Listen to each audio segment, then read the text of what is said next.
My name is Connor. Up until today, my life was completely normal. Well, as normal as you can get. I'm your average 25-year-old male who graduated from the University of Washington a little over 2 years ago.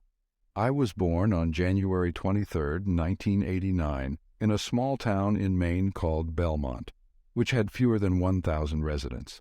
But I loved the place. The only reason I came to Seattle was that there were great job opportunities after college. But, like all my other plans, things didn't go the way I'd hoped. I'm currently working at the Bank of the Pacific in Seattle. It's a normal bank holding company, and it's fairly boring, but it pays well, and I appear to be good at it. But it isn't what I wanted to do. I graduated with a bachelor's degree in computer science, and I wanted to become a programmer, maybe make it famous as a man who created the next big thing like John Carmack. But in the end, I landed a job at a bank. Not really the most entertaining life story ever, but I guess I'm not the most entertaining person in the world either. Today was Friday, and for the first time in a long time, I actually had after-work plans. My friends and I were planning on going to see a movie later tonight and head out for drinks afterwards.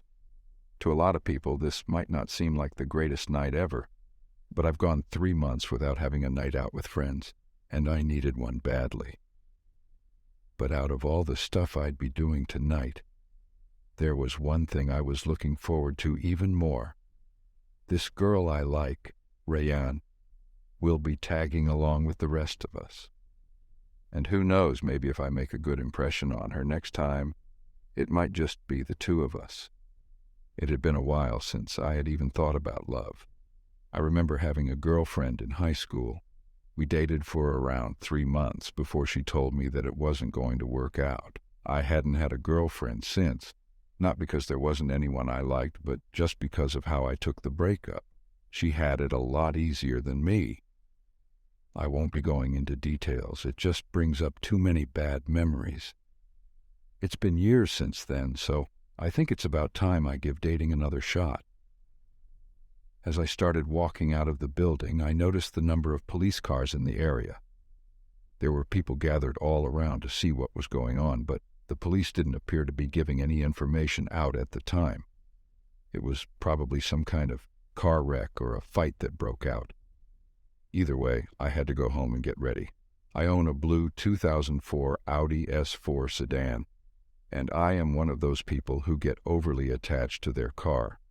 It might not be the newest or most in-shape car out there, but this car has been with me for years now. I get in the car, pull out of the parking lot, and head out. I had arrived at my rundown apartment complex at around 3:30. The place wasn't in the best shape, and it didn't cost much.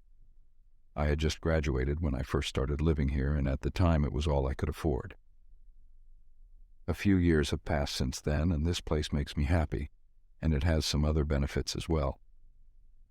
My apartment is at the end of the second-floor hall, room 208.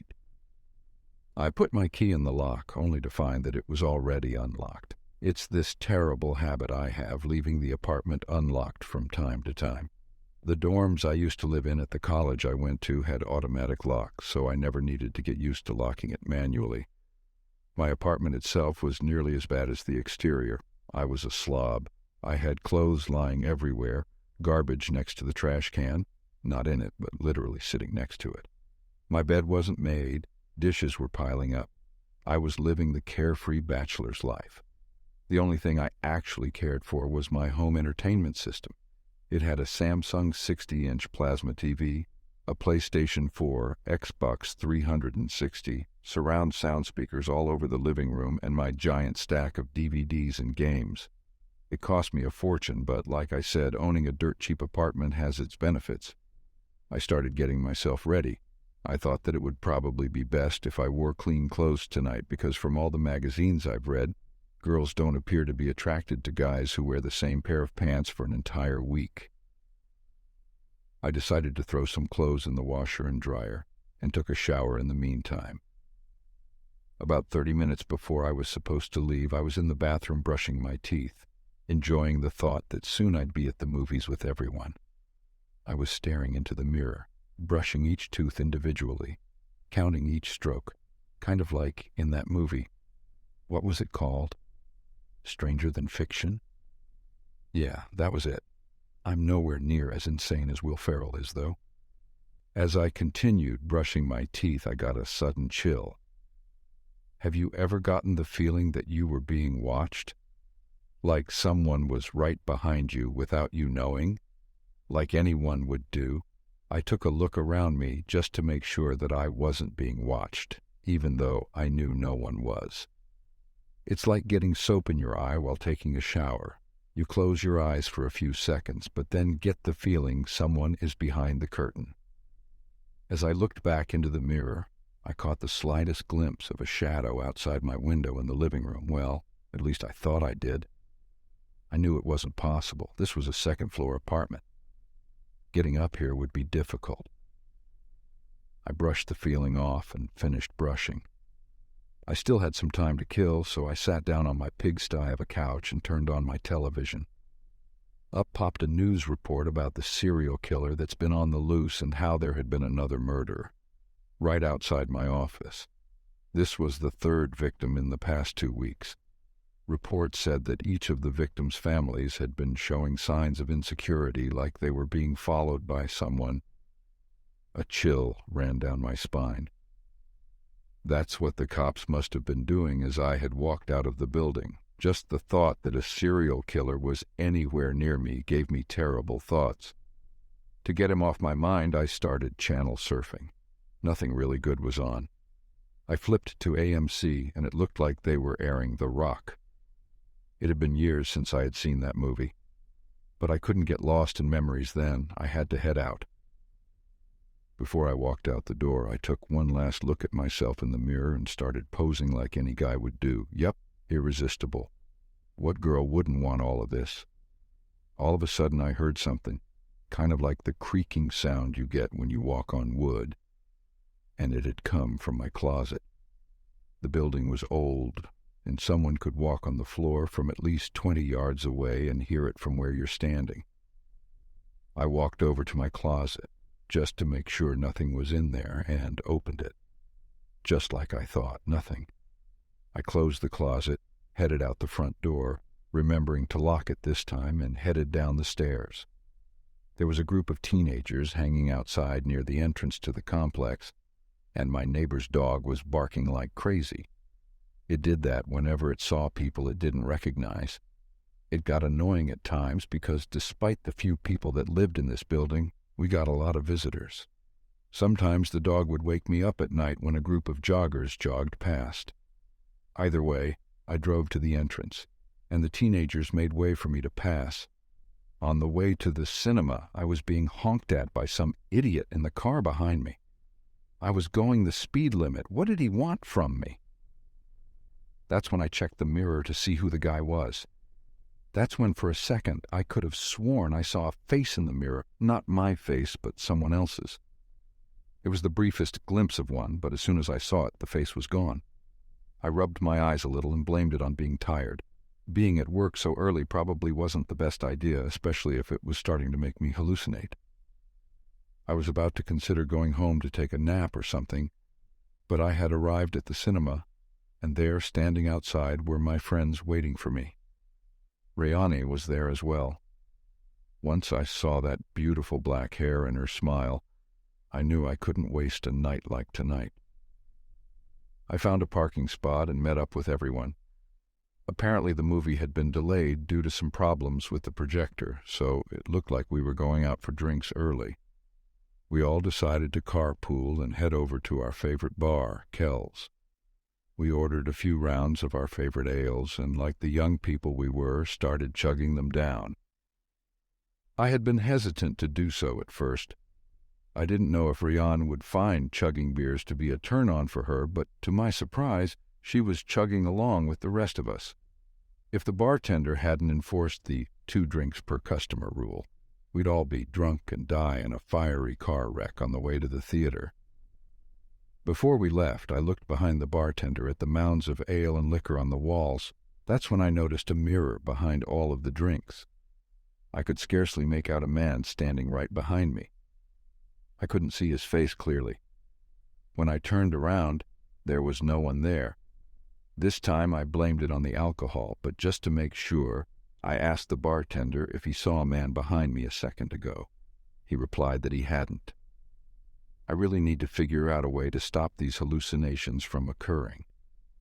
As we arrived at the cinema, my friend Jeff handed us all our tickets. Up until this point, I had no idea what kind of movie we were going to see. After the ticket taker handed me back my movie ticket, I looked down at it to check. Oh, hell no. Rayane came up to me, noticing my expression. "Scared?" she said as she smiled and walked towards the theater. I knew I couldn't pass off this eerie feeling because now I was more paranoid than ever. The theater was having a horror feature night, and my friends thought it would be a good idea to go see a horror movie called Mirrors. It was about a serial killer who used mirrors to teleport through them and kill his victims with ease. Now, I know that movies like that can't possibly happen in real life, but you can't blame me for not wanting to look at another mirror for a while, especially with the hallucinations I've been having today. More importantly, though, there was one good thing that had happened tonight. Rian had such a good time with me that we scheduled another date to go out for dinner next week, and this time it would be just the two of us. We had it all planned out. We'd meet each other next Friday night at Olive Garden. Just like me, she loves Italian food. Maybe catch a movie if it hadn't gotten too late, and after that, maybe we might actually start dating regularly. On the way home, I noticed how foggy it had gotten. Usually I wouldn't think about it too much, but it's the middle of summer, and here in Seattle we don't get too much fog due to the city lights and everything. It was actually starting to creep me out. I've never been the biggest fan of fog. Tons of accidents happen due to the idiot drivers who forget to turn on their lights and end up colliding with another car. But driving alone in the fog after watching a horror movie can make you paranoid beyond belief. I might not seem like it, but I am a horror movie expert. Everything I'm doing at the moment is screaming code red, but there was no one I could really drive home with. And if I had asked Rayane to come with me, that might give her the wrong idea and ruin all chances I have with her. The drive home was really quiet. It hadn't been that late at night. There are usually people driving down the streets until at least midnight. With all of this freaky stuff that had happened today, I might actually be in a horror movie myself. Then upon instinct, I checked my rearview mirror. Did you ever watch the television series, The Twilight Zone? I distinctly remember an episode about a girl who decided to take a trip across the states, and there would always be a man popping up everywhere, just out of the blue. There, sitting in the back, was a man. At least, I think it was a man. He was covered in a silhouette of darkness. But the figure looked like that of a male. For 10 seconds I just stared. I couldn't speak, move, or even breathe. I just looked into the mirror and watched as the man sat there silently. I quickly turned around, only to find nothing but empty fast food bags and other garbage. This was getting out of hand. I couldn't handle what was going on. My mind couldn't comprehend what was happening. It wasn't my brain's fault. I couldn't blame it on being tired anymore, because at that moment I was wide awake, and all I could think about was getting home as soon as possible. I sped up, and in a matter of minutes, I was home. I checked in my side view mirror this time, and about 30 feet away, I saw a distinct figure walking slowly to my car. I got out of the car as fast as I could and bolted up the stairs to my floor. I looked over the railing. This time I knew he was real. I saw him by the car, slowly walking towards the stairs. He was after me. I started slamming on all my neighbors' doors, begging for help, but no one came to help me. I looked over my shoulder. The man was walking up the stairs. I ran to my door, bolted inside my apartment, and slammed the door shut. It felt like an eternity. I pressed my ear against my apartment wall, listening for some sign that he would be gone. I heard the neighbor's dog barking, and that could only mean it noticed the man as well. So I knew that I wasn't going crazy. He was in fact real, and he's coming to kill me. Then the barking stopped, and everything around me went cold. He's here. I could hear the footsteps, slow and deliberate, contrasting to my racing heart. I held my breath. The footsteps stopped right outside my front door, and in fear I backed away. And then it hit me. I didn't lock the door.